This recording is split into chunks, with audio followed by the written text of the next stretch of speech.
Hello बच्चों, welcome to अकेड Excel. तो आज हम स्टार्ट करने जा रहे हैं हमारा नया चैप्टर जिसका नाम है आयनिक इक्विलिब्रियम। काफ़ी इंटरेस्टिंग और अच्छा टॉपिक है, वेटेज भी काफ़ी रखता है। ठीक है, आपको 2 से 3 सवाल आराम से इस चैप्टर से देखने को मिल जाएंगे। 2 तो मिनिमम देखने को मिलेंगे, हो सकता है 3 भी देखने को मिल जाए, हो सकता है 4 भी देखने को मिल जाए।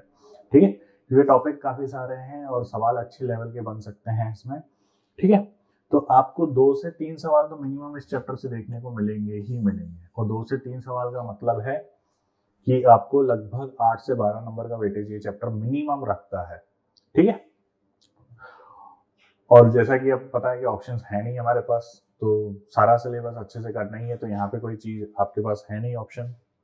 चलिए स्टार्ट करते हैं आयनिक इक्विलिब्रियम।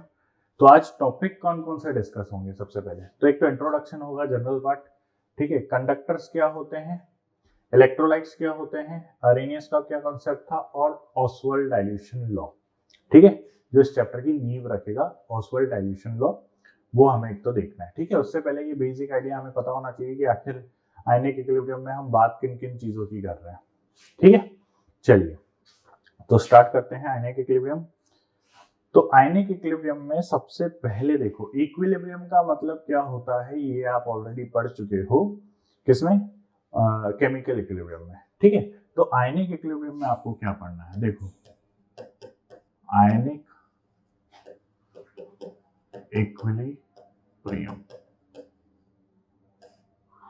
ठीक है, तो आयनिक इक्विलिब्रियम का मतलब ये है कि आयन से रिलेटेड कोई बात हो रही होगी, तो यानी कि आयंस जब इक्विलिब्रियम कंडीशन में रहे तब हम बात कर रहे होंगे। तो ionic equilibrium when in a chemical या when in electrolyte ions are in equilibrium, we define it ionic equilibrium. बात समझ में आ रही है? ठीक है, अभी और ज्यादा डिस्कस करेंगे सारी चीजों को, लेकिन एक बेसिक चीज है न्यूमेरिकल सॉल्व करने के लिए जो आपको आनी चाहिए, वो है इसके कुछ लॉग की कैलकुलेशंस। ठीक है, तो जनरल मैथमेटिकल कैलकुलेशंस नाम से हम एक चीज पढ़ लेंगे जिसमें आपको लॉग की कैलकुलेशन आ जाएगी, कैलकुलेट करना। General mathematical calculations.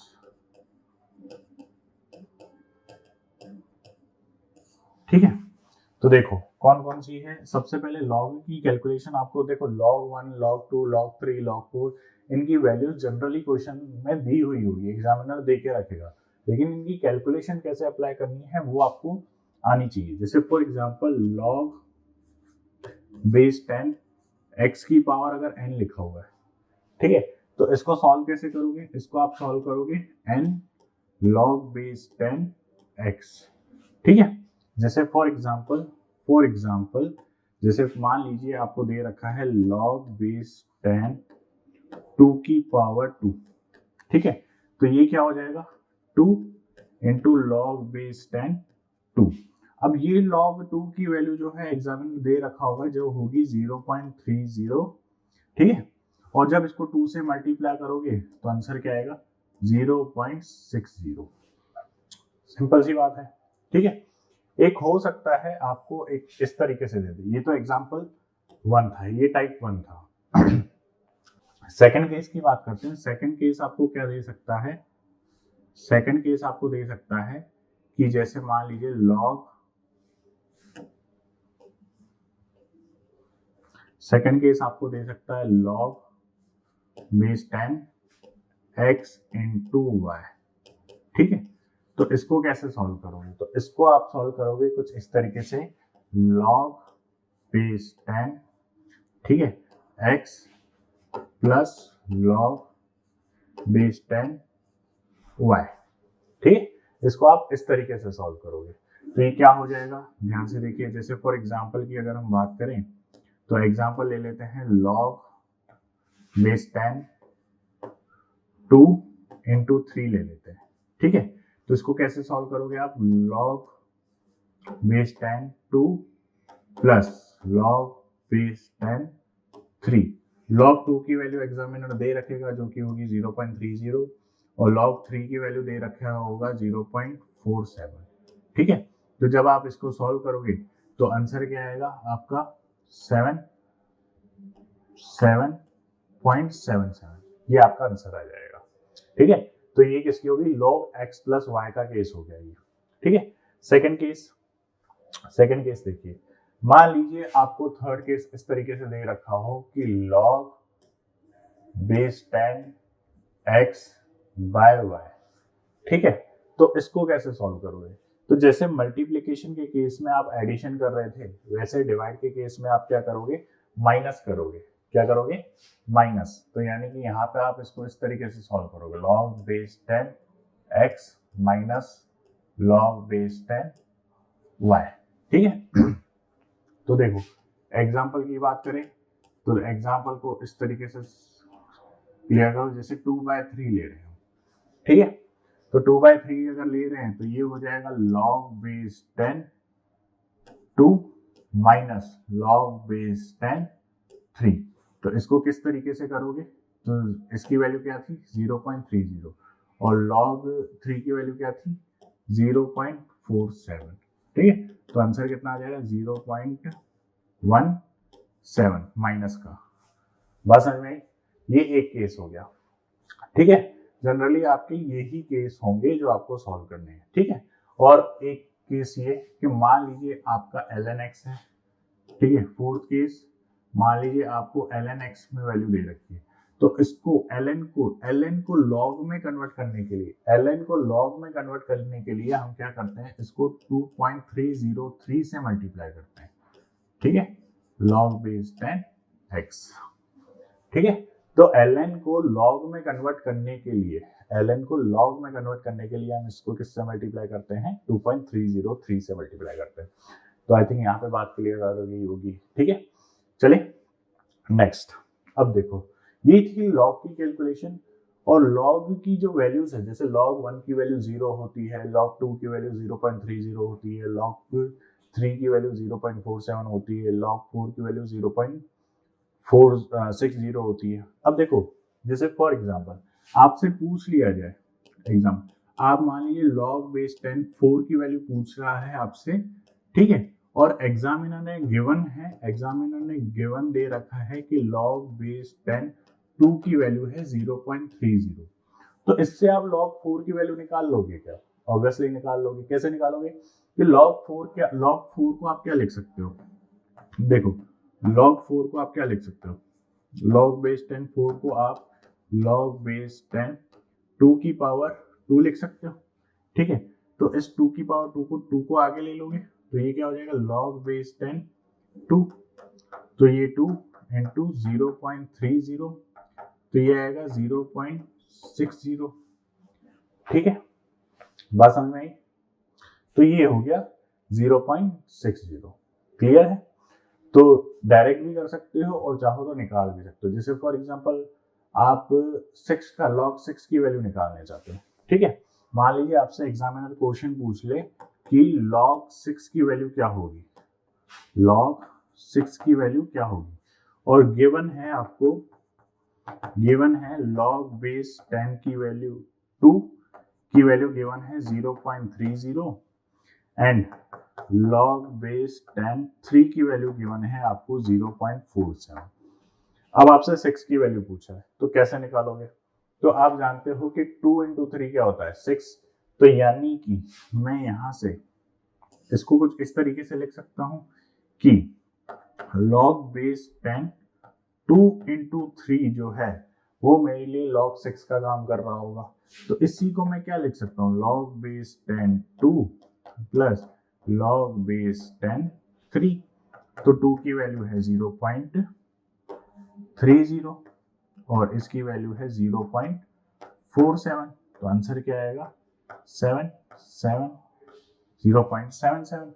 ये आ गया log 6 की वैल्यू। बस समझ में, तो आप डायरेक्ट इस तरीके से भी कर सकते हो। जरूरी नहीं है एग्जामिनर में जिसकी log की वैल्यू पूछी हो वही दे रखी हो, वो कुछ इस तरीके से आपसे छोटी मोटी कैलकुलेशन करवा सकता है। ठीक है, बेसिक सी कैलकुलेशन है, ज्यादा डिफिकल्ट पूछेगा नहीं। ठीक है, अब चलते हैं नेक्स्ट इंपॉर्टेंट चीज पर, कैलकुलेशन पे। अब है पीएच स्केल। क्या है, पीएच स्केल। अगला जो टॉपिक आपको ध्यान रखना है वो है पीएच स्केल। अब पीएच स्केल क्या चीज है, देखो पीएच स्केल का मतलब ये है कि इससे आपको कोई भी जो सॉल्यूशन है आपका वो कितना एसिडिक है कितना बेसिक है इसके बारे में आइडिया लगता है। ठीक है, जैसे फॉर एग्जांपल मैं अगर आपसे बात कहूँ कि जैसे फॉर एग्जांपल कोई सॉल्यूशन पीएच स्केल जो होती है वो होती है एक से लेकर होती है कहाँ तक 14 तक। क्या होती है? 14 तक। ठीक है, ये और ये। तो 1 से 7 के बीच में जो भी स्केल है उसको 1 से 7 के बीच में जो भी पीएच की वैल्यू है, ठीक है, वो कितनी होती है? वो कौन होती है? वो एसिडिक होती है। क्या होती है? वो एसिडिक होती है 1 से लेकर 7 से कम के बीच में। ठीक है, इसको ये पीएच स्केल है। ठीक है, पीएच वैल्यूज है, ये पीएच वैल्यू लिख लेते हैं हम। क्या ये चीज है? PH value. ठीक है, तो ये एसिडिक हो गया और यहाँ पर ये जो है ये बेसिक हो गया। ये क्या चीज हो गई? ये बेसिक हो गई। ठीक है, और जो एग्जैक्ट 7 है ये क्या होती है? न्यूट्रल। क्या होती है? न्यूट्रल। तो एक चीज बताओ कि जब आप लेफ्ट टू राइट मूव कर रहे हो, तो बेसिक स्ट्रेंथ जो है वो बढ़ रही है, या मैं यूं कह सकता हूं कि एसिडिक स्ट्रेंथ जो है वो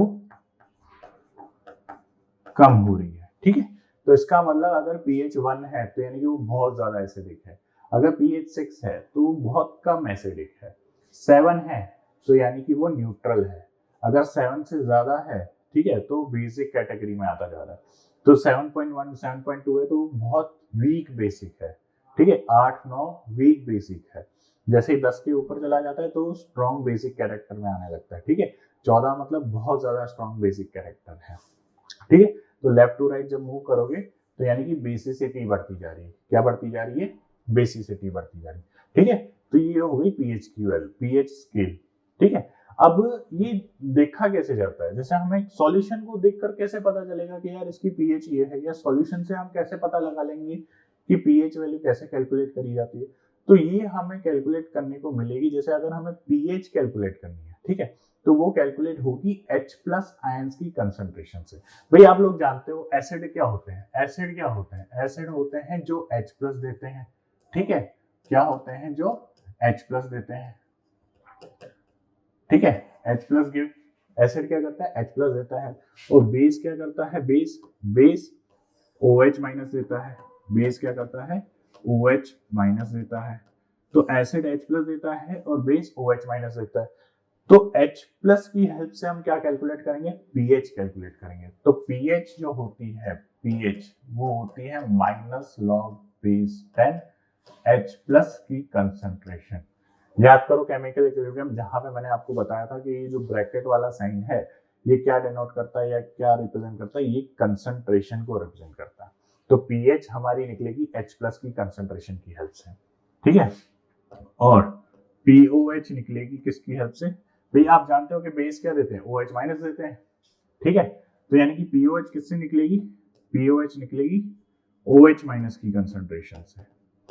ठीक है, तो ये है पीएच कैलकुलेट करने का तरीका,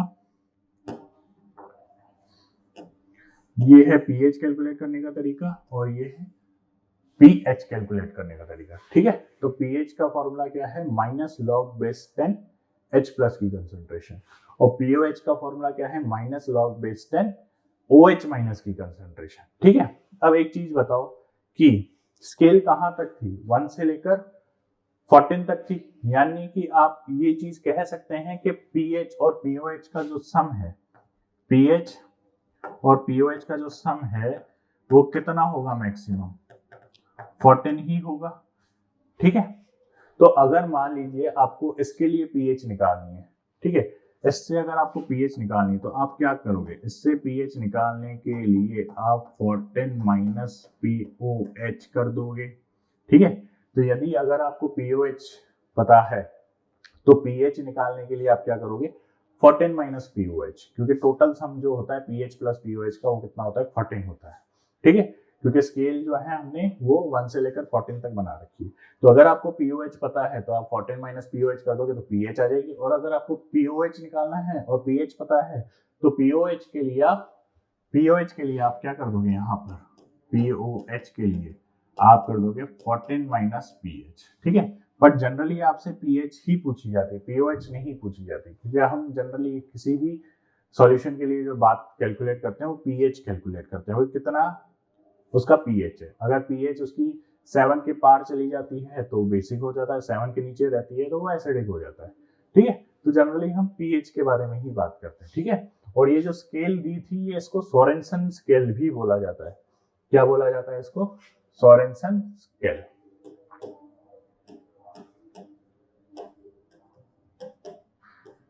ठीक है।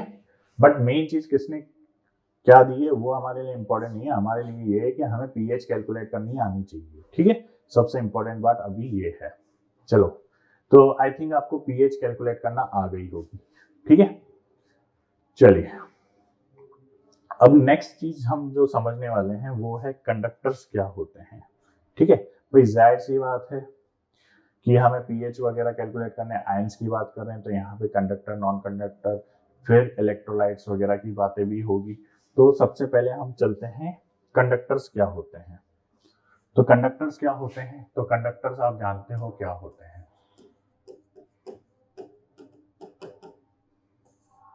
ठीक है। तो कंडक्टर्स क्या होते हैं? ऐसे सब्सटेंस जो इलेक्ट्रिसिटी कंडक्ट करते हैं उसको हम क्या बोलते हैं? कंडक्टर्स बोलते हैं। तो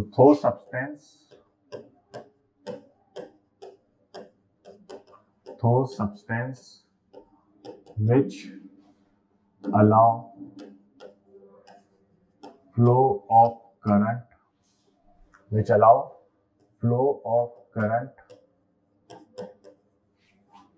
are called conductors,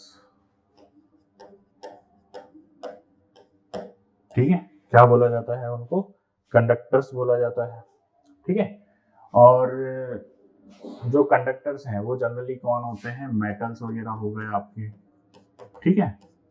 मेटल्स जो है वो बहुत अच्छे कंडक्टर्स होते हैं, ठीक है। उसके बाद अगर हम बात करें तो नॉन मेटल में एक एग्जांपल है ग्रेफाइट, ठीक है। तो एक चीज ये ध्यान रखना है, स्टेटमेंट वाले सवालों में पूछ लिया जाता है, generally non metals are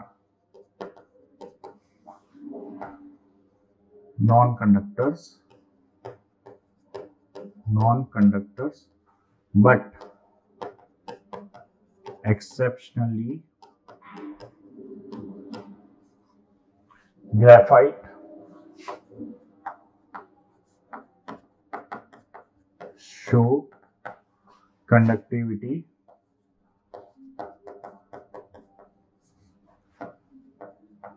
due to free valency, ठीक है। एक फ्री वैलेंसी की वजह से वो क्या करता है? कंडक्टिविटी शो करता है, ठीक है। तो ये हो गई कंडक्टर्स की बात। तो कंडक्टर्स में जनरली आपने मेटल्स की बात करी, तो जो मेटेलिक कंडक्टर कहलाएंगे भाई, जब आप मेटल्स में इलेक्ट्रिसिटी पास करवा रहे हो तो उसको किस कैटेगरी में रखोगे? मेटेलिक कंडक्टर में कैटेगरी रखोगे। और एक होते हैं आयनिक कंडक्टर। तो कंडक्टर्स दो टाइप के होते हैं, ठीक है। यहीं पे हम डिफाइन कर लेते हैं, कंडक्टर्स दो टाइप के होते हैं, ठीक है। कौन कौन से? एक तो हो गए आपके मेटेलिक कंडक्टर, ठीक है। एक हो गए आपके मेटेलिक कंडक्टर्स और एक हो गए आपके आयनिक कंडक्टर्स। क्या हो गए? आयनिक कंडक्टर्स, ठीक है। अब मेटेलिक कंडक्टर्स में तो हम जनरली किसको ले लेंगे? मेटल्स वगैरह को ले लेंगे, ठीक है। और आयनिक कंडक्टर्स में हम लेंगे आयंस को या एक आयनिक सॉल्यूशन को, इलेक्ट्रोलाइटिक सॉल्यूशन को। अब ये आयनिक सॉल्यूशन या इलेक्ट्रोलाइटिक सॉल्यूशन क्या होता है इसको अभी हम डिटेल में समझेंगे। तो नेक्स्ट अब समझते हैं आयनिक कंडक्टर्स क्या होते हैं, ठीक है। तो आयनिक कंडक्टर्स क्या होते हैं, ध्यान से देखो।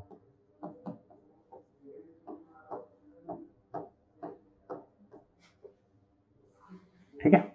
अब आयनिक कंडक्टर्स क्या होते हैं? तो जैसे फॉर एग्जांपल मैं एक आयनिक सॉल्यूशन बनाता हूँ, क्या बना रहा हूँ, एक आयनिक सॉल्यूशन। जैसे ये एक बीकर है, ठीक है, ये एक बीकर है, इसमें प्रेजेंट है 2 इलेक्ट्रोड्स, एक ये, ठीक है, 2 इलेक्ट्रोड्स प्रेजेंट है इसमें, एक तो ये और एक ये, ठीक है। तो अगर ये जो 2 इलेक्ट्रोड्स प्रेजेंट हैं, ठीक है, और इसके अंदर मान लीजिए कोई सॉल्यूशन आयंस प्रेजेंट है, कौन से आयन प्रेजेंट है, एक तो Na+ आयन प्रेजेंट है, एक Cl- प्रेजेंट है, ठीक है। तो प्लस वाला कैटायन होता है और माइनस वाला एनायन होता है, ये बेसिक बातें आपको पता होगी, ये मैं एक्सपेक्ट करके चल रहा हूँ, ठीक है। और मान लीजिए कि यहाँ से आपने एक बैटरी कनेक्ट कर रखी है, ठीक है, और बैटरी कनेक्ट कर रखी है, ठीक है, तो यानी कि ये हो गया आपका,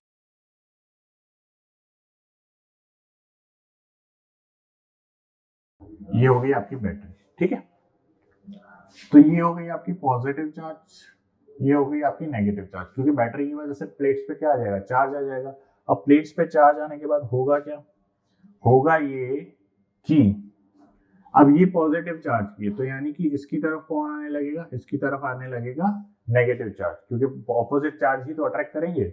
तो इसके पास कौन सा चार्ज आने लगेगा, इसके पास आएगा नेगेटिव चार्ज, और इसके पास कौन सा चार्ज आने लगेगा, इसके पास आने लगेगा पॉजिटिव चार्ज। तो क्योंकि एनायन इसके पास जा रहे हैं, इसलिए ये क्या हो जाएगी, हमारी एनोड हो जाएगी, क्या हो जाएगी, एनोड। और कैटायन इसके पास जा रहे हैं, तो इसीलिए क्या हो जाएगी हमारे पास, कैथोड, ठीक है। अब ध्यान से देखो कि इसके अंदर आयंस प्रेजेंट है। अब जैसे ही आपने मूवेबल एक चार्ज प्लेट लगाई, चार्ज प्लेट लगाने के बाद हुआ क्या कि जिस भी ऑपोजिट चार्ज की ये प्लेट्स हैं, जिस भी चार्ज की ये प्लेट्स हैं, उनका ऑपोजिट चार्ज इनकी तरफ अट्रैक्ट होने लगा है, यही कहानी हो रही है। और जब ऑपोजिट चार्ज अट्रैक्ट होगा तो ये आयंस फ्लो करेंगे, ये आयंस मूव करेंगे, और due to movement of this ion, due to movement of this ions, due to movement of this ions, due to movement of this ion क्या होने लगेगा, इलेक्ट्रिसिटी विल जनरेट, ठीक है, electrical energy will generate in solution, ठीक है, या solution जो है वो कंडक्टिविटी शो करने लगेगा, ठीक है।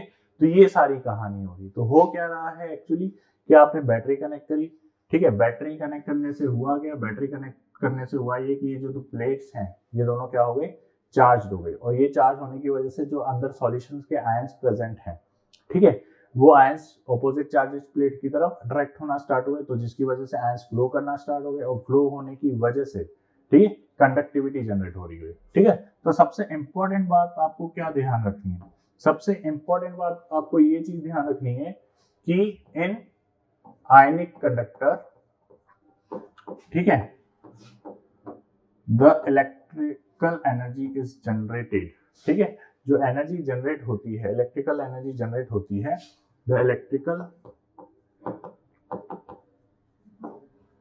Energy is generated due to flow of ions, due to flow of ions, किसकी वजह से जनरेट होती है, फ्लो ऑफ आयंस की वजह से जनरेट होती है, ठीक है, किसकी वजह से जनरेट होती है, फ्लो ऑफ आयंस। जब तक आयंस मूव करते रहेंगे तब तक इसमें कंडक्टिविटी शो होती रहेगी, जैसे ही आयंस का मूवमेंट बंद हो गया कंडक्टिविटी बंद हो जाएगी। बात समझ में आ रही है, ठीक है, तो इसको बोलते हैं हम आयनिक कंडक्टर। बात समझ में आ गई, तो ये हो गई आपकी आयनिक कंडक्टर की बात। अब नेक्स्ट अपन चलते हैं, नेक्स्ट है अपना इलेक्ट्रोलाइट्स। इलेक्ट्रोलाइट्स क्या होते हैं, ध्यान से समझो। तो इलेक्ट्रोलाइट्स क्या होते हैं,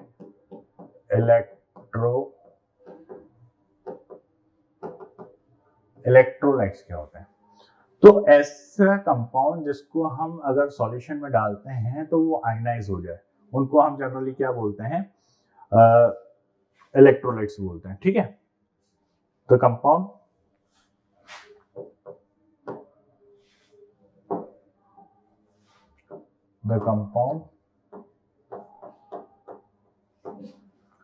which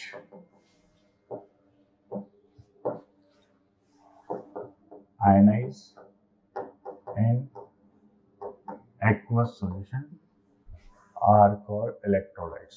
क्या बोलते हैं उसको, इलेक्ट्रोलाइट्स, बात समझ में आई? ठीक है।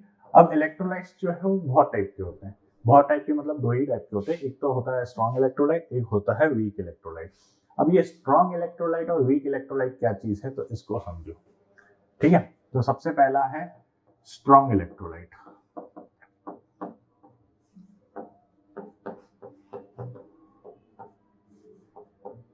क्या है? Strong electrolyte.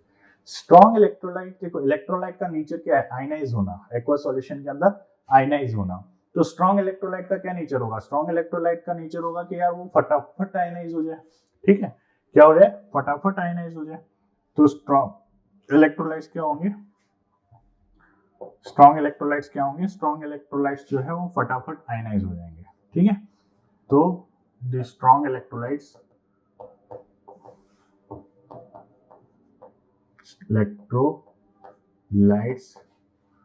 will completely ionize in aqueous solution। ठीक है, completely ionize in aqueous solution. Completely मतलब 100%। ठीक है, तो इसमें देखो कौन कौन सी कैटेगरी आ जाती है। तो इसमें एक आ जाती है आपका स्ट्रॉन्ग एसिड। क्या आ जाते हैं आपके? Strong acid.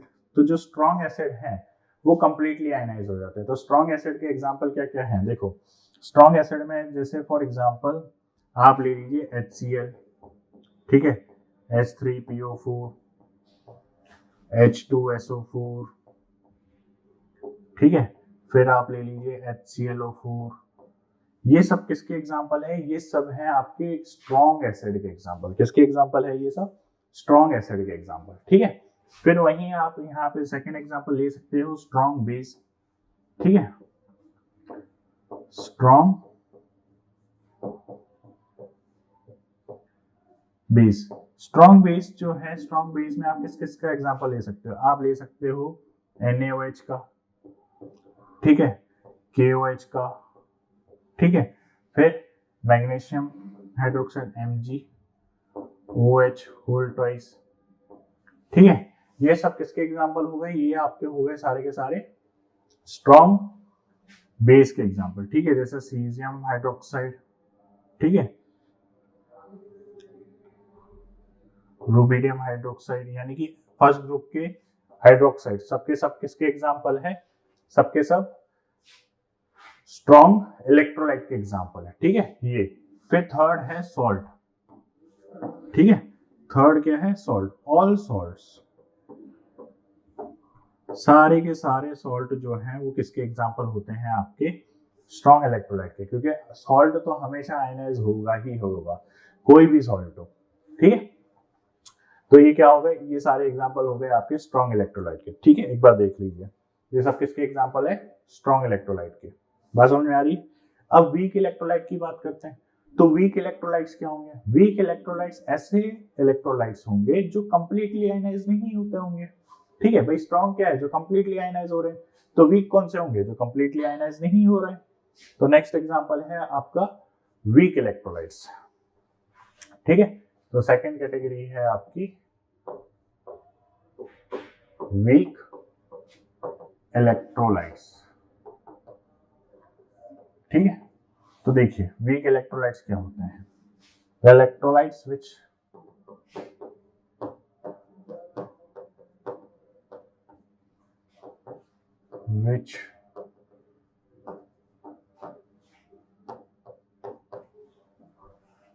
which cannot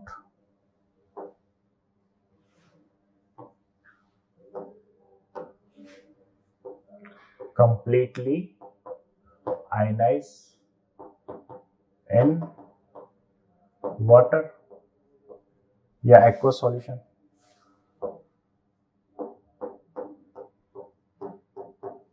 ठीक है, तो वीक इलेक्ट्रोलाइट्स क्या होंगे? ऐसे सॉल्यूशन होंगे, ऐसे इलेक्ट्रोलाइट होंगे जो कंप्लीटली आयनाइज नहीं होते। तो इसमें भी हम एग्जांपल की बात कर लेते हैं। तो एग्जांपल की अगर मैं बात करूं, तो जैसे फॉर एग्जांपल मैं बात करता हूं वीक एसिड की। ठीक है, तो वीक एसिड में जैसे एग्जांपल की अगर हम बात करें तो HCN हो गया, ठीक है, एसिटिक एसिड हो गया। तो ये सब किसके एग्जांपल हैं? ये सब आपके वीक एसिड के एग्जांपल है, ठीक है। कार्बोनिक एसिड हो गया, फास्फोरस एसिड हो गया, H2CO3 हो गया, फिर फास्फोरस एसिड हो गया, ठीक है। ये सब किसके एग्जांपल है? वीक एसिड के। एक बोरिक एसिड हो गया, ठीक है। फिर वहीं अगर मैं बात करूं वीक बेस की, ठीक है, तो वीक बेस में आप क्या एग्जांपल ले लोगे? वीक बेस में आप कौन कौन से एग्जांपल ले सकते हो बताओ? वीक बेस में आप ले सकते हो जैसे अमोनियम हाइड्रोक्साइड हो गया, ठीक है, कॉपर हाइड्रोक्साइड हो गया, जिंक हाइड्रोक्साइड हो गया, ठीक है। कौन कौन से बोले मैंने?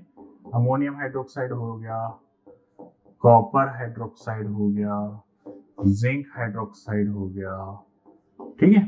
ये सब किसके एग्जांपल है? ये सब वीक बेस के एग्जांपल है, ठीक है। एक एल्यूमिनियम हाइड्रोक्साइड ले लीजिए, ठीक है। और वीक और सॉल्ट यहाँ पे नहीं रखते। सॉल्ट जो है वो 100% आयनाइज होते हैं, तो वो स्ट्रॉन्ग इलेक्ट्रोलाइट के केस में ही रहेंगे। वीक इलेक्ट्रोलाइट के केस में आपके वीक एसिड आ जाते हैं, वीक बेस आ जाते हैं, ये दो चीजें आ जाती हैं, ठीक है। तो ये हो गया आपका एग्जाम्पल किसका? वीक इलेक्ट्रोलाइट्स का। तो स्ट्रॉन्ग इलेक्ट्रोलाइट्स क्या होते हैं? जो 100% आयनाइज हो जाते हैं। वीक इलेक्ट्रोलाइट्स क्या होते हैं? जो 100% आयनाइज नहीं होते, बहुत कम आयनाइज होते हैं।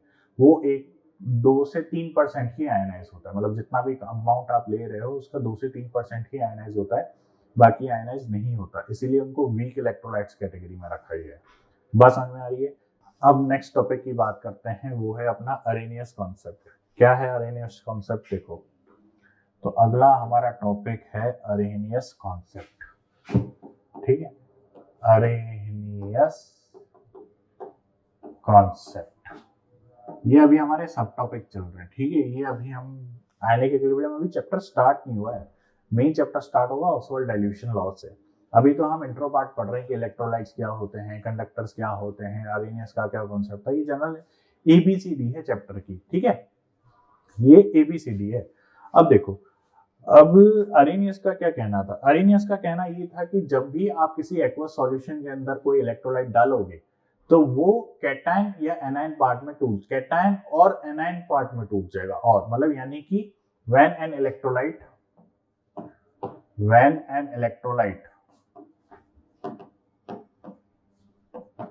is dissolved in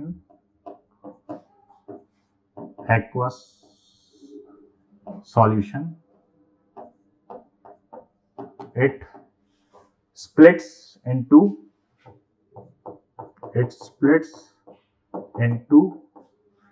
कैटायन यानी कि पॉजिटिव पार्ट, ठीक है, एंड एनायन यानी कि नेगेटिव पार्ट, ठीक है। तो यानी कि जब भी आपको इलेक्ट्रोलाइट पानी के अंदर डालोगे या वो किसी एक्वा सॉल्यूशन के अंदर डालोगे तो वो दो पार्ट में टूट जाएगा। कौन कौन से पार्ट? एक तो कैटायनिक पार्ट और एक एनायनिक पार्ट, ठीक है। अब देखो, अब जैसे ही आप इलेक्ट्रोलाइट डालोगे तो कुछ केसेस में आप ऑब्जर्व करोगे कि जो एक्वा सॉल्यूशन है वो कलरफुल हो गया है, ठीक है। जैसे फॉर एग्जांपल से मैं बात करता हूं कि aqua solution of copper sulphate is blue colour, ठीक है। ये ब्लू कलर ऑब्जर्व होता है। तो ये ब्लू कलर ऑब्जर्व होने का रीजन क्या है? तो ब्लू कलर ऑब्जर्व होने का रीजन ये है कि जैसे ही आपने कॉपर सल्फेट को पानी में डाला तो कॉपर सल्फेट जो है वो आयनाइज हो गया, किसमें है? कॉपर +2 और SO4-2 में। तो ये जो ब्लू कलर आ रहा है, ये ब्लू कलर आ रहा है ड्यू टू कॉपर आयंस, ठीक है। ब्लू कलर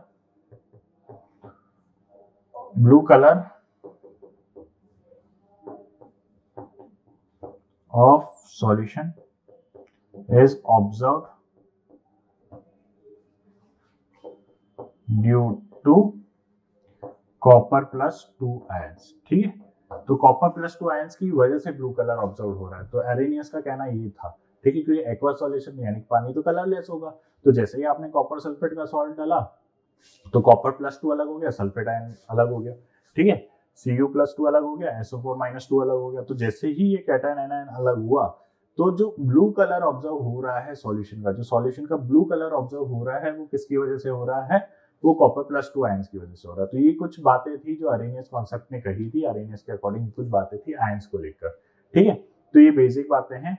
फिर उसके बाद अगली कहानी क्या थी, उसका एक कहना ये था कि जब आप स्ट्रॉन्ग इलेक्ट्रोलाइट डाल रहे हो तो वो तो कंप्लीटली आयनाइज हो रहा है, लेकिन जब आप वीक इलेक्ट्रोलाइट डाल रहे हो, ठीक है, when weak electrolyte is added in the solution, तो व्हेन वीक इलेक्ट्रोलाइट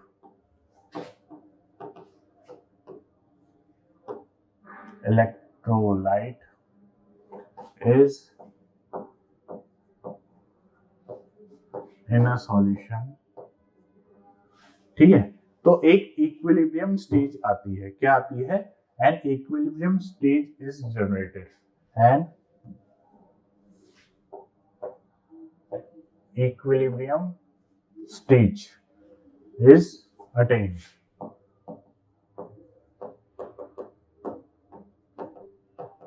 ठीक है, जैसे फॉर एग्जांपल अपन एक एग्जांपल ले लेते हैं CH3COH का, ठीक है। तो जैसे ही इक्विलिब्रियम स्टेज में जब इसको रखेंगे तो ये किस में टूटेगा, CH3COO- और H+ में, ठीक है। तो जब हम इसकी इक्विलिब्रियम आयनाइजेशन कांस्टेंट की वैल्यू लिखेंगे K क्या है, आयनाइजेशन कांस्टेंट। तो जब हम आयनाइजेशन कांस्टेंट की वैल्यू लिखेंगे तो क्या लिखेंगे, प्रोडक्ट की कंसंट्रेशन अपॉन रिएक्टेंट कौन है, CH3COH,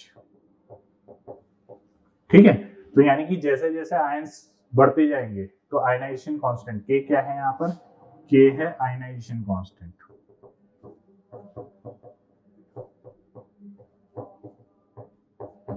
ठीक है। K क्या है, आयनाइजेशन कांस्टेंट। तो जैसे जैसे आयंस बढ़ते जाएंगे तो आयनाइजेशन कांस्टेंट की वैल्यू बढ़ती जाएगी, ठीक है। यानी कि वो उतना ही ज्यादा एसिडिक बिहेव करने लगेगा, क्योंकि जितना ज्यादा H+ आयंस आएंगे उतना ज्यादा एसिडिक, क्योंकि H+ आयंस की कंसंट्रेशन बढ़ेगी तो क्या वैल्यू बढ़ेगी, पीएच की वैल्यू बढ़ जाएगी, पीएच की वैल्यू कम हो जाएगी। और पीएच की वैल्यू कम होने का मतलब है कि एसिडिक नेचर बढ़ रहा है। बात समझ में आ रही है, ठीक है। तो यहाँ पर आपको ये चीज ध्यान रखनी है कि K क्या है, आयनाइजेशन कांस्टेंट। तो ये कहानी है अरेनियस कॉन्सेप्ट की, ठीक है। तो अब स्टार्ट करते हैं Oswald dilution law. Oswald dilution law का क्या कहना था, ठीक है।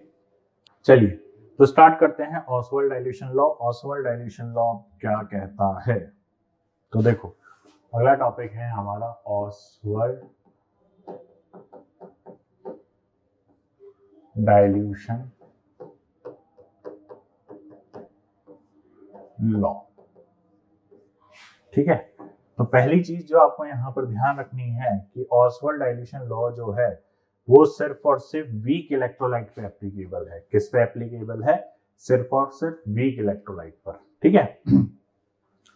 तो this law is applicable, this law is applicable only on weak electrolytes. किस पे एप्लीकेबल है, वीक इलेक्ट्रोलाइट्स पर एप्लीकेबल है। बात समझ में आ रही है, किस पे एप्लीकेबल है, वीक इलेक्ट्रोलाइट्स पे एप्लीकेबल है। अब इसको थोड़ा डेराइव करके देखते हैं क्या कहानी है।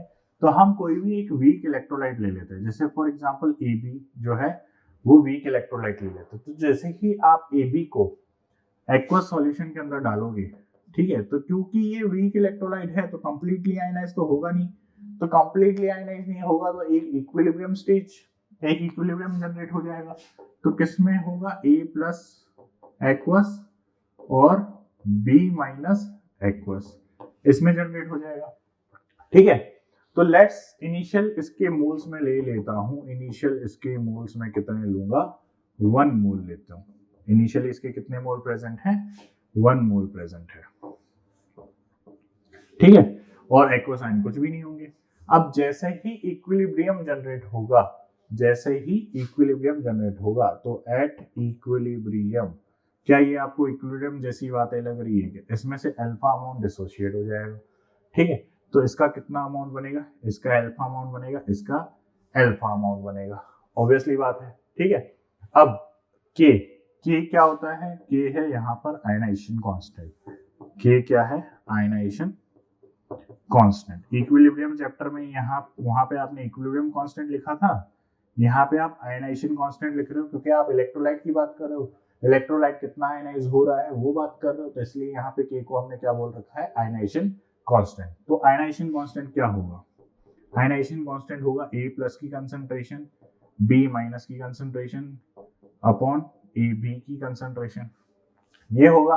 तो ए की कंसंट्रेशन कितनी है, अल्फा, ठीक है, बी की कंसंट्रेशन कितनी है। अच्छा, अगर मान लीजिए मैं यहाँ पर 1 की जगह या 1 ही रहने देते हैं, ठीक है, और अल्फा की कितनी है, वो अल्फा, सॉरी बी माइनस की कितनी है, अल्फा, और इसकी कितनी है 1 माइनस अल्फा, ठीक है। तो ये हो गई कंसंट्रेशन, तो ये आ जाएगा alpha square upon 1 minus alpha, ठीक है। तो ये तो हमने बात करी थी कहाँ, इक्विलिब्रियम में। अब यहाँ पर मान लीजिए मैं यहाँ पर कंसंट्रेशन लेना स्टार्ट कर देता हूँ, यहाँ पे कंसंट्रेशन कितनी होगी, यहाँ पे कंसंट्रेशन लेट सपोज इनिशियल में सी ले लेता हूँ, तो यहाँ पर कितनी होगी, यहाँ पर हो जाएगी सी माइनस अल्फा, ठीक है भाई, कोई भी concentration 1 molar 2 molar 3 molar 5 molar कुछ भी ले सकता हूँ।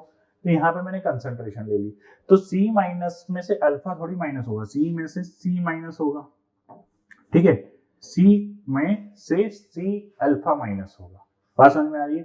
तो यहाँ पे बनने वाला अमाउंट भी क्या होगा, सी, यहाँ पे बनने वाला अमाउंट भी सी। तो क्या यहाँ पे ए की कंसंट्रेशन सी आ जाएगी, सी अल्फा आ जाएगी, और बी की कंसंट्रेशन भी क्या आ जाएगी, सी अल्फा आ जाएगी। तो यानी कि देखो अब टोटल चीज क्या हो जाएगी कि ए की जगह आ जाएगा सी अल्फा, ठीक है, बी माइनस की जगह आ जाएगा सी अल्फा, और यहाँ पे अपॉन में भी क्या आ जाएगा, सी में से 1 माइनस अल्फा। भाई सी में से सी माइनस सी अल्फा, उसमें से क्या कॉमन आ जाएगा, सी कॉमन आ जाएगा, तो बचा क्या 1 माइनस अल्फा। अब ध्यान से देखो, ध्यान से देखो, डेरिवेशन वही है जो इक्विलिब्रियम में पड़ा है, कोई अलग चीज नहीं है। ये आपको क्या सी स्क्वायर अल्फा स्क्वायर दिख रहा है अपॉन सी में से 1 माइनस अल्फा दिख रहा है। तो आपने क्या करना है, आपने बस काटाकुटी करना है, सी में से ये एक सी गया, क्या बचा, ध्यान से देखो क्या बचा, क्या यहाँ पे आपको सी अल्फा स्क्वायर दिख रहा है अपॉन में 1 माइनस अल्फा दिख रहा है। अब क्योंकि क्योंकि यहाँ पर एक वीक इलेक्ट्रोलाइट है तो अल्फा की वैल्यू तो नेग्लिजिबल होगी, ठीक है। तो देखो नेक्स्ट पे, hence here weak electrolyte is present, hence alpha is very smaller than 1, ठीक है। अल्फा जो है बहुत छोटा होगा किससे, 1 से। तो यहाँ पर हमारे पास इक्वेशन क्या है, के के, ठीक है, के बराबर क्या है, C alpha square upon 1 minus alpha. तो आयनाइजेशन कांस्टेंट हमारे पास क्या है, देखो मैं लिख देता हूँ पूरा, C alpha square upon 1 minus alpha. तो हम अल्फा को नेग्लेक्ट कर देंगे तो आयनाइजेशन कांस्टेंट आ जाएगा मेरे पास सी अल्फा स्क्वायर, ठीक है। क्या आ गया, सी अल्फा स्क्वायर। तो इससे मैं अल्फा क्या लिख सकता हूँ, इससे मैं अल्फा लिख सकता हूँ के अपॉन सी, ठीक है, के अपॉन सी। अब के तो क्या है, के तो आयनाइजेशन कांस्टेंट है, के क्या है, आयनाइजेशन कांस्टेंट है, ठीक है। तो यानी कि अल्फा स्क्वायर जो है वो डायरेक्टली प्रोपोर्शनल है 1 अपॉन सी के। तो यानी कि अल्फा जो है डायरेक्टली प्रोपोर्शनल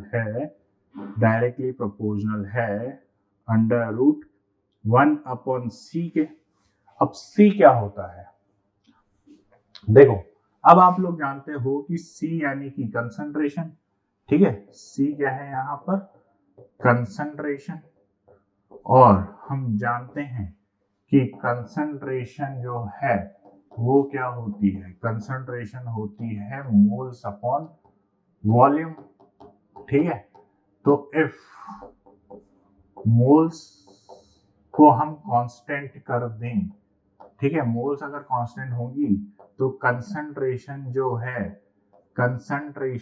है वो क्या इनवर्सली प्रोपोर्शनल वॉल्यूम होगी। देखो देखो देखो, ये 1 upon V, C inversely proportional V. तो यहाँ पर मैं c की जगह क्या लिख सकता हूँ, √v, यानी कि जैसे जैसे आप v का अमाउंट बढ़ाते जाओगे वैसे वैसे अल्फा की वैल्यू भी बढ़ती जाएगी। यानी कि इससे मैं लिख सकता हूँ ऑन इंक्रीजिंग वॉल्यूम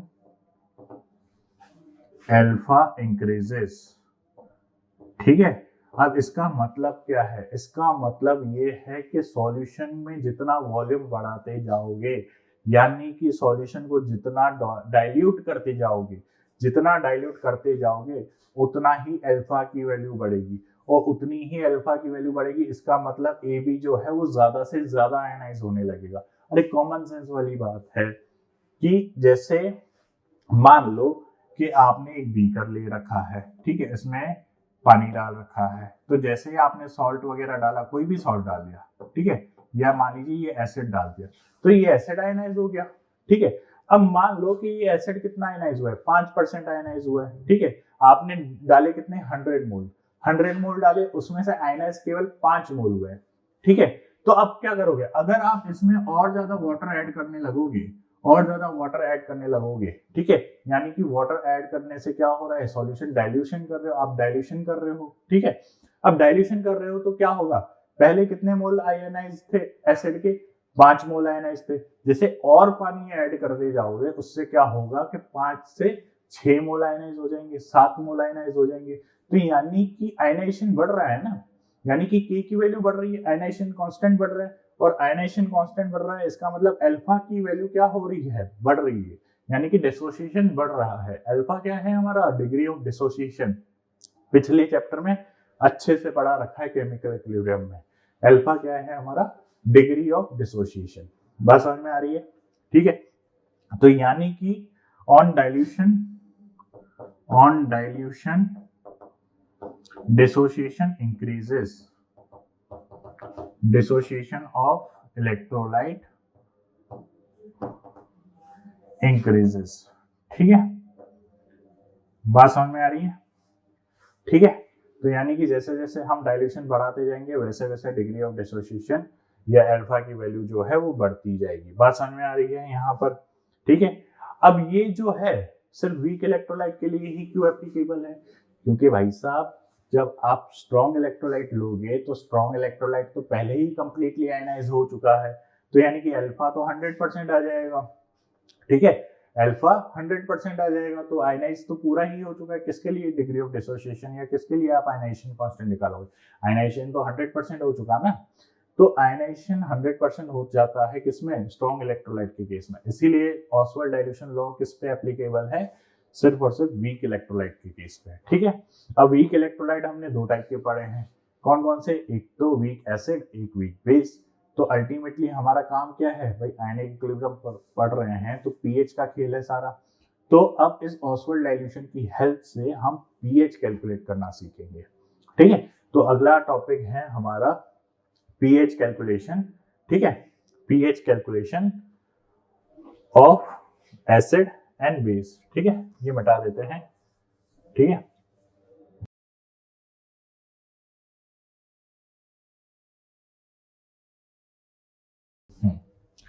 तो calculation of pH for weak acid, basically ये एप्लीकेशन है ऑसवाल्ड डाइल्यूशन लॉ की। ठीक है, तो फर्स्ट है calculation of pH for monobasic weak acid.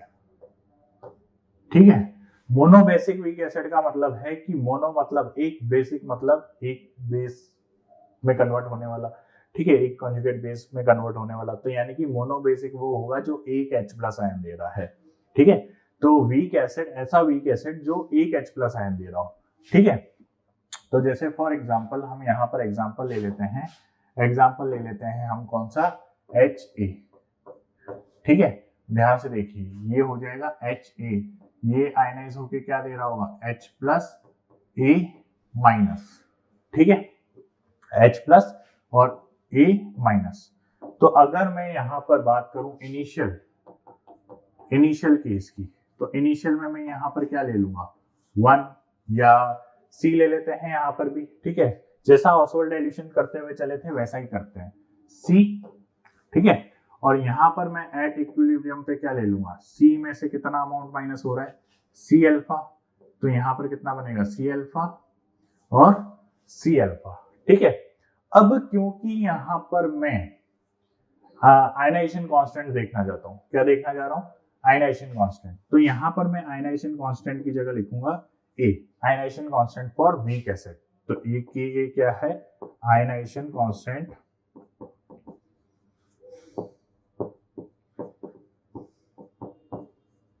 Of acid, ठीक है। क्या है, आयनाइजेशन कांस्टेंट ऑफ एसिड। तो क्या होगा कि होगा मेरे लिए H plus A minus upon HE, ठीक है। तो यहां पर क्या आ जाएगा, C alpha upon C1 minus alpha, ठीक है, ये आ जाएगा। तो बताओ क्या आया था, क्या आया था, आपका C अल्फा स्क्वायर आया था, तो Ka भी क्या आएगा, C अल्फा स्क्वायर ही आएगा। यहाँ पे 1 माइनस अल्फा बचा। अब क्योंकि hence here weak acid is present, its dissociation is very low, aqueous solution is very low। तो हम क्या करेंगे, हम अल्फा को नेगलेक्ट कर देंगे विथ रिस्पेक्ट टू 1। तो यानी कि यहां से हमारे पास K बनेगा C अल्फा स्क्वायर। भाई 1 माइनस अल्फा नेगलेक्ट कर दिया तो अपॉन में 1 बचा, तो K बराबर क्या आ गया, C अल्फा स्क्वायर। पहली चीज तो ये, ठीक है, Ka क्या आ गया आपका, C अल्फा स्क्वायर, ठीक है। अब अगला देखो, यहां से मैं और क्या चीज लिख सकता हूं, यहां से मैं और भी चीजें लिख सकता हूं। ध्यान से देखो कि यहां से मेरे पास आया है Ka बराबर C अल्फा स्क्वायर, तो अल्फा की जगह मैं क्या लिख सकता हूँ, K बाय C। तो अल्फा हो जाएगा मेरे पास under root K by C, ठीक है। तो एक तो ये चीज आपको ध्यान रखनी है, ठीक है। अल्फा बराबर क्या होता है, K बाय C, ठीक है। अब देखो, अब पीएच कैलकुलेट करने के लिए आपको क्या चाहिए, पीएच कैलकुलेट करने के लिए आपको H प्लस की कंसंट्रेशन चाहिए, तो यानी कि calculation of H plus concentration. तो इसी में second point, calculation of H plus concentration, ठीक है। अब एक चीज बताओ कि H प्लस की कंसंट्रेशन किसके बराबर है, H प्लस की कंसंट्रेशन किसके बराबर है, तो H प्लस की कंसंट्रेशन किसके बराबर है, C अल्फा के बराबर। किसके बराबर है, C अल्फा के बराबर, ठीक है। तो H प्लस किसके बराबर है यहाँ पर, C अल्फा के बराबर, तो ये लिख दिया मैंने C अल्फा। अब अल्फा किसके बराबर है, तो अल्फा बराबर है under root K by C। तो ये C अंदर चला जाएगा तो C स्क्वायर हो जाएगा। तो इतनी मैथ्स तो आपको आती है कि ये Ka इंटू C हो जाएगा H प्लस, ठीक है। H प्लस किसके बराबर हो गया, Ka इंटू C, ठीक है। यहां तक कोई दिक्कत नहीं है। ये हो गई आपकी H प्लस की कंसंट्रेशन, क्या हो गई, H प्लस की कंसंट्रेशन। अब pH निकालना आपको आता है। pH क्या होता है, pH होता है आपका minus log base 10 H plus की कंसंट्रेशन। तो यहां पर आ जाएगा minus log base 10 H plus की कंसंट्रेशन की जगह आप क्या लिखोगे, Ka इंटू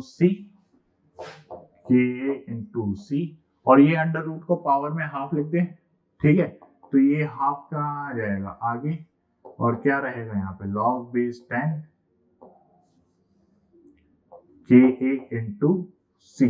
तो ये क्या हो जाएगा, minus half log base 10 Ka plus log base 10 C, ठीक है। अब जैसे ही माइनस अंदर जाएगा तो ध्यान से देखना क्या होगा, हाफ लॉग बेस 10 के ए माइनस, और ये हो जाएगा माइनस लॉग बेस 10 सी। ठीक है, अब माइनस लॉग बेस 10 के को मैं क्या लिख सकता हूं, मैं इसको लिख सकता हूं पी के ए। क्या लिख सकता हूं, तो हाफ पी के ए माइनस लॉग बेस 10 सी। ठीक है, तो ये हो गया आपका पीएच का फॉर्मूला, जो कि क्या हो जाएगा, माइनस हाफ पी के ए माइनस लॉग बेस 10 सी। बात समझ में आ रही है? तो ये है आपका पीएच कैलकुलेट करने का फॉर्मूला। ठीक है, तो ये चीज आपको ध्यान रखनी है, ये आपका हो गया पीएच कैलकुलेट करने का फॉर्मूला।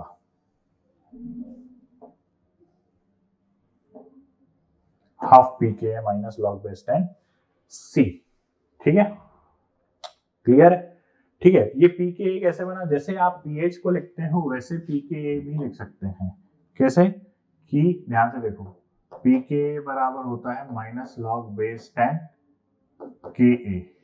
ठीक है, डिसोसिएशन कांस्टेंट, तो यहां से ये आया है माइनस लॉग बेस 10 के ए। ठीक है, क्लियर? अब देखो नेक्स्ट ये तो केस था एसिड का। सिमिलरली आप बेस का भी कर सकते हो, तो बेस में भी सेम सारी कहानी सेम आएगी। के की जगह क्या आ जाएगा, के बी आ जाएगा। ठीक है, पीएच की जगह क्या आ जाएगा, पीओएच आ जाएगा, और सारी कहानी सेम चलेगी।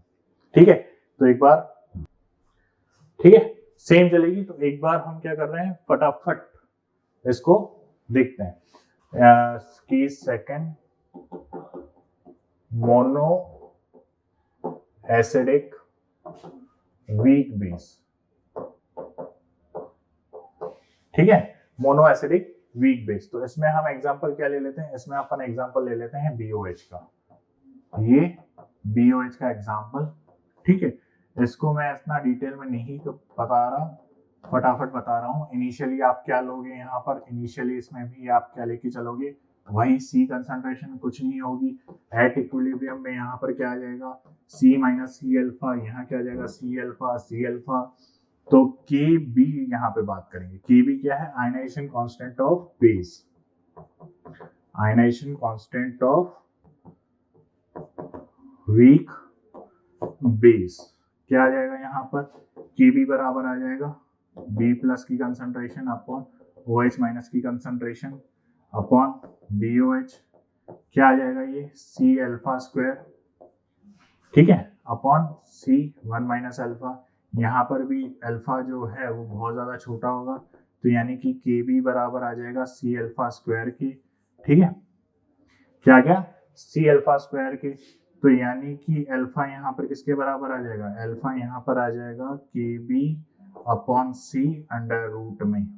ठीक है, वहां पे क्या था, के इंटू सी, यहाँ पे क्या है अल्फा के ए अपॉन सी अंडर रूट में, यहाँ पे क्या है के बी अपॉन सी अंडर रूट में। फिर हम OH माइनस की कंसंट्रेशन किसके बराबर है, C अल्फा के बराबर। तो C अल्फा OH माइनस की कंसंट्रेशन निकालने के लिए हम क्या करेंगे, ध्यान से देखो, OH माइनस की कंसंट्रेशन निकालने के लिए C अल्फा पुट करेंगे, C अंडर रूट के बी अपॉन सी। तो ये आ जाएगा के बी इंटू सी। ठीक है, तो OH माइनस की कंसंट्रेशन किसके बराबर आ रही है, के बी इंटू सी की पावर हाफ। तो POH क्या होता है, POH आप जानते हो minus log base 10 OH minus की कंसंट्रेशन, तो ये आ जाएगा माइनस लॉग बेस 10। ठीक है, के बी इंटू सी की पावर हाफ। ये हाफ कहाँ चला जाएगा, आगे सारी कैलकुलेशन सेम है, सारी की सारी कैलकुलेशन क्या है, सेम है, माइनस हाफ लॉग बेस 10। ठीक है, के बी इंटू सी, तो ये आ जाएगा माइनस हाफ लॉग बेस 10 के बी प्लस लॉग बेस 10 सी। ठीक है, तो ये आ जाएगा, अब माइनस अंदर जाएगा तो हाफ बाहर रहेगा, तो ये आ जाएगा माइनस लॉग बेस 10 के बी माइनस लॉग बेस 10 सी। तो देखो अब क्या होगा, यहाँ लिख रहे हैं हम, तो ये हो जाएगा, ध्यान से देखो, हाफ ये हो जाएगा पी के बी माइनस लॉग बेस 10 सी। ठीक है, ये क्या है आपका, POH। तो इससे अगर आपको pH निकालना है तो क्या करोगे 14 माइनस POH, यानी कि आप माइनस करोगे 14 माइनस हाफ pKb, ठीक है, minus half log base 10C। ठीक है, ये हो जाएगा आपका क्या pH का कैलकुलेट करने का तरीका। वैसे आप POH ही निकाल लो डायरेक्ट वैल्यूज पुट करके, फिर उसको जो भी वैल्यू आ रही है 14 में से माइनस करके pH निकाल सकते हो। ठीक है, तो ये तरीका हो गया आपका किसका कैलकुलेट करने का, pH कैलकुलेट करने का तरीका। ठीक है, अब देखो कुछ क्वेश्चन वगैरह देख लेते हैं एक सिंपल से। क्या है वो क्वेश्चन देखो, अगर H प्लस की कंसंट्रेशन आपको यहाँ पर दे रखी है 5/3 इंटू 10 की पावर माइनस 4, तो pH क्या होगी, तो pH क्या होता है minus log base 10 H plus की कंसंट्रेशन। देखो लॉग की कैलकुलेशन से रिलेटेड है ये सवाल, तो माइनस लॉग बेस 10 5/3 इंटू 10 की पावर माइनस 4। तो पहले तो ये इंटू में है, इसको ऐड करोगे माइनस लॉग बेस 10 5/3, ठीक है, प्लस माइनस लॉग बेस 10 की पावर माइनस 4। तो ये माइनस 4 आगे जाएगा तो ये प्लस 4 हो गया। तो यानी कि अब आपको सॉल्व क्या करना है, आपको सॉल्व करना है माइनस लॉग बेस 10 5/3 प्लस 4। ठीक है, तो इसको इस पार्ट को जब आप सॉल्व करोगे क्या आएगा minus log base 10 5 plus log base 10 3, ठीक है, प्लस 4। तो जब आप इसको सॉल्व करोगे कितना आ रहा है ये बताओ, log 5 की वैल्यू होती है 0.7 और ये होती है लगभग 0.47 प्लस 3, तो ये कितना आ जाएगा लगभग, ये आ जाएगा आपके पास लगभग 50 60 70, यानी कि 0.23 माइनस में प्लस 4, तो यानी कि ये आ जाएगा 3.77। ठीक है, इस तरीके से हो जाएगा। ठीक है, एक क्वेश्चन ये हो गया। ठीक है, तो ये pH निकल गई। अब नेक्स्ट क्वेश्चन देखते हैं। नेक्स्ट क्वेश्चन हमसे कह रहा है कि the degree of dissociation of acetic acid is given by the expression ये। तो अल्फा आपको गिवन है 0.1 इंटू सी इनवर्स। ठीक है, और आपसे pH पूछा है, तो pH क्या होता है ध्यान से देखो, pH होता है minus log base 10 H plus की कंसंट्रेशन, और H प्लस की कंसंट्रेशन क्या थी C अल्फा। अब आपको अल्फा क्या दे रखा है, आपको अल्फा ऑलरेडी दे रखा है क्या 0.1 इंटू सी इनवर्स। तो ये सी इनवर्स से सी गया, तो यहां पर आपके पास क्या बचेगा माइनस लॉग बेस 10, ठीक है, 0.1, तो यानी कि ये माइनस लॉग बेस 10 की पावर माइनस 1, तो ये आ गया pH 1 के बराबर। तो यानी कि आंसर क्या होगा आपका 1। ठीक है, क्वेश्चन क्लियर है। अब नेक्स्ट क्वेश्चन देखो, नेक्स्ट क्वेश्चन आपसे क्या कह रहा है, फाइंड आउट Ka फॉर 10 की पावर माइनस 2 मोलरिटी HCN और POH दे रखा है आपको कुछ ये। तो यानी कि मैं इसको देखो डेरिवेशन के साथ साथ कैलकुलेट करो, ये कितना गिवन है 10 की पावर माइनस 2। ठीक है, अब ध्यान से देखो H प्लस आयंस की कंसंट्रेशन कितनी होगी, आपको POH कितना दे रखा है, आपको POH दे रखा है 10, तो pH क्या हो जाएगा 14 माइनस 10 यानी कि 4। ठीक है, अब pH 4 है तो H प्लस की कंसंट्रेशन क्या होगी, कॉमन सेंस वाली बात है कि 10 की पावर माइनस 4 होगी, क्योंकि 10 की पावर माइनस 4 को कैलकुलेट करो माइनस लॉग बेस 10 की पावर माइनस 4, तो 4 ही आएगा। तो यानी कि H प्लस की कंसंट्रेशन कितनी है 10 की पावर 4 माइनस 4। ठीक है, तो HCN माइनस की भी कितनी होगी 10 की पावर माइनस 4, तो यानी कि इक्विलिब्रियम में इसमें से इतनी कंसंट्रेशन माइनस हुई होगी ना, बात समझ में आ रही है। ठीक है, अब Ka पूछा है, K क्या हो जाएगा 10 की पावर माइनस 4, 10 की पावर माइनस 4 अपॉन 10 की पावर माइनस 2 माइनस 10 की पावर माइनस 4। ठीक है, तो जब इसको सॉल्व करोगे तो ये आएगा 10 की पावर माइनस 8 अपॉन 10 की पावर माइनस 2 कॉमन ले लो, यहाँ पे 1 माइनस 10 की पावर माइनस 2 बचेगा, तो यानी कि ये बचेगा 10 की पावर माइनस 6 अपॉन 1 में से कितना माइनस करना है 0.01। ठीक है, तो ये लगभग आ जाएगा 9.99, तो 10 की पावर माइनस 6 अपॉन 9.99। ठीक है, तो इसको अगर मैं ऑलमोस्ट 10 ही मान लूं तो ये 10 की पावर माइनस 7 के आसपास ही आ रहा है। ठीक है। यही मान लो कि 0.1 ऑलमोस्ट नेग्लिजिबल है, तो ये 10 अपॉन में क्या आएगा, 10 की पावर -6 के आसपास ही आ रहा है। 10 की पावर -6 है क्या ऑप्शन में? नहीं नहीं नहीं नहीं नहीं, तो आंसर नन ऑफ दिस। बात समझ में आई? तो ये है पीएच कैलकुलेट करने के तरीके, बहुत सिंपल से हैं, बेसिक से हैं। ऑसवाल्ड डाइल्यूशन लॉ आपको ध्यान रखना है, ठीक है।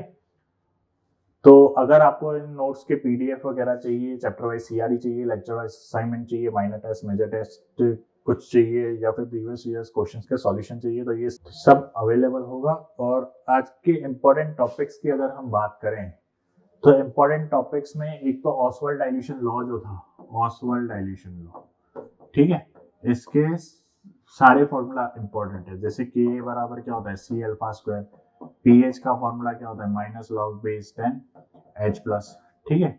और एक और था पीएच का formula for weak acid, half pK -log⁻10 C, ठीक है।